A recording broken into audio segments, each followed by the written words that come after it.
County. And we are partnering with the city of Spokane, and that's a 2-year project I worked on.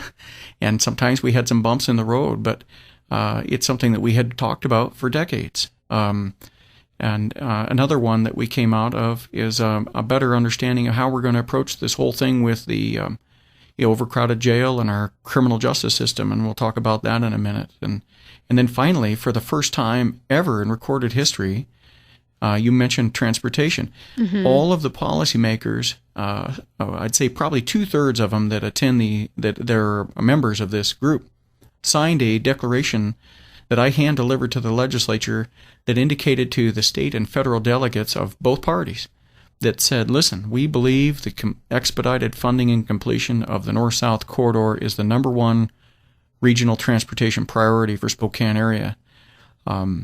And that was, I think, had a profound effect on our ability to secure some more funding in the last state biennium. And that's the kind of thing that the public expects. They want us to get our act together. They want us to stop fighting, and they want us to come together and focus on a set of priorities and make some progress. Well, you mentioned animal control. One of my dogs that is asleep right next to me right now, I got from Spokanimal years and years ago, and nearly 9 years ago I rescued her. And my other dog was rescued from down the road. So I understand animal control, and I'm an animal person.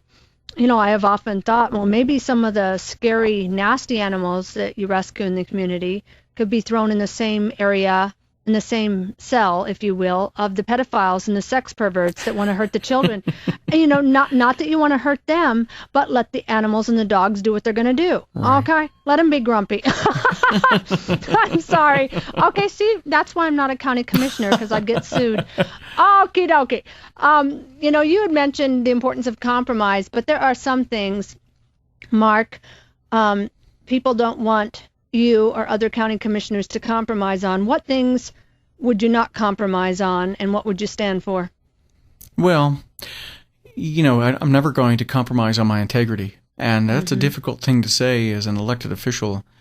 But one thing that I firmly believe in is that if you slip once in terms of selling out yourself to an interest or an opinion or money, it's a slippery slope, and you might as well wrap it up, because you're gone at that point. Because then you begin to justify what you've done, and then you begin to find reasons why you could do it next time.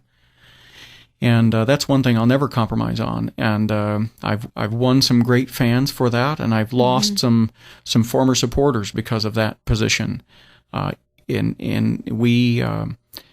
We live in a world where too often rules are bent or broken, and I know many people, when I came into office, felt like I was going to bend and break rules for the business community, and I just have been insistent on not doing that. I'm very supportive of business. I'm a strong business advocate, but if there are things that need to be changed in the rules to be able to get your objectives accomplished, your project permitted, then we change the rules. We don't go in the back room and bend the rules. Unfortunately, that has happened in the past. Yes. And so that's one area I won't compromise on. And I think one area that's very dear and near to your folks' heart on this broadcast, and that's, of course, we don't deal much in the area with regards to human life at the county level. But, I won't compromise my faith or my belief that life begins at conception. And I think there are very few chances where we have an opportunity to exercise that. But, I took a few blows about a year ago for having the nerve to suggest that I didn't think it was appropriate for the regional health district to have any money going into the Planned Parenthood organization. Not that money was being used to fund abortions, but it was being used to fund important programs, cervical exams for women and those kinds of things. My feeling is, listen, there are other organizations that do the same thing. There's no reason we ought to fund an organization that also doesn't believe that an unborn fetus is a human life. So that there are a couple of examples where I simply won't compromise. You mean that pesky thing in your womb is not a head of lettuce that you just make a choice to get rid of? You mean it's actually a child What a concept. Yeah, what a concept. I don't know why so many women seem to forget that. It's like they don't seem to understand that it is a child. Right. Anyway, you'd mentioned small business. I've heard from several folks over the years that Spokane County, or just the state in general, has a problem with business, inviting business because of the high taxation and regulation. What is your view about how attractive it is and what needs to be done to draw in more business to Spokane County? Well, there's much of it that starts at the state level. We have a taxing structure, I think, that is not very conducive to small business and business in general. Mm-hmm. When you rely heavily on B&O taxes and on which is a tax, of course, that is taxed regardless of whether you ever turn a profit or not, it makes it very difficult for business to even open their door. That's a problem. We have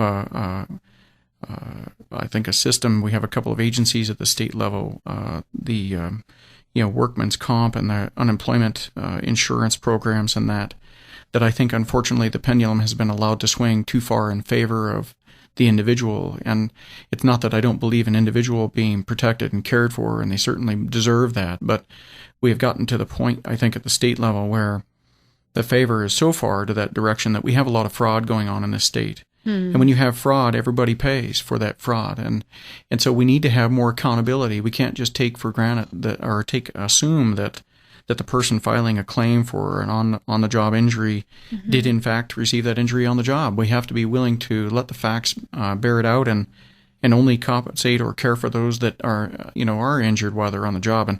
And we aren't there today. So that equates to a lot of taxes and a lot of regulations at the business level that are really making it difficult for business. And so you've seen, whether it's Harper's Furniture back in the 90s or whether it's Buck Knives in the 2000s, several businesses have chosen Idaho as an example over Washington. And then in addition to that, I do believe that that government belongs in the arena of providing a culture and an environment where business can and will thrive. And so the first thing is about attitude. Do you believe business is a good thing? And I think that at the local level, we're working hard to try to make sure that business knows that. It doesn't mean we're going to bend the rules for you, but what it does mean is that we'll do whatever we can within the law to help you succeed, just as we would if you wanted to build a new fence in your backyard. And so we've been working on reforming our processes at the building and planning level so that rules are transparent, rules are predictable. Business wants predictability. And in addition to that, though, making sure that the rules aren't overly burdensome, but for the person that wants to abuse the rules, there's strong accountability. Sure. And so that's one thing that we need to work more on. Yeah, and you wonder what the worldview is. I think a lot of people are curious to know in Spokane County and this whole eastern side of the state, what is the view? Is it kind of myopic? We want to protect what we have. We like the nature here. We like the mountains and the lakes and the streams, and we don't want a bunch of people moving in. We don't want business. We don't want all this. Let's just keep it all to ourselves. There's that group of people, and then there's the people that want to grow and they want business and they don't want to feel like they're being penalized just to have a business here or to move here. Well, there's both. One of the things that I love to share with folks, because I think it at least causes you to think when we talk about business and we talk about growth, my axiom is people don't like density and they don't like sprawl. That's true. And there's nothing more true than right up near here, station here, where there was a big fight about whether we ought to allow for the type of business that was approved for in land that's been vacant forever, that is zoned for business. I think that it has to be a balance for sure, but, my philosophy is if you aren't growing, you're dying. And when it comes to communities, the positives are multiple. Number one, if we can, and this is why I've been so passionate about, taking bold steps to invest in, whether it's the Skate America event or the U.S. finals now that we've been able to capitalize on coming into the Olympics in 2010.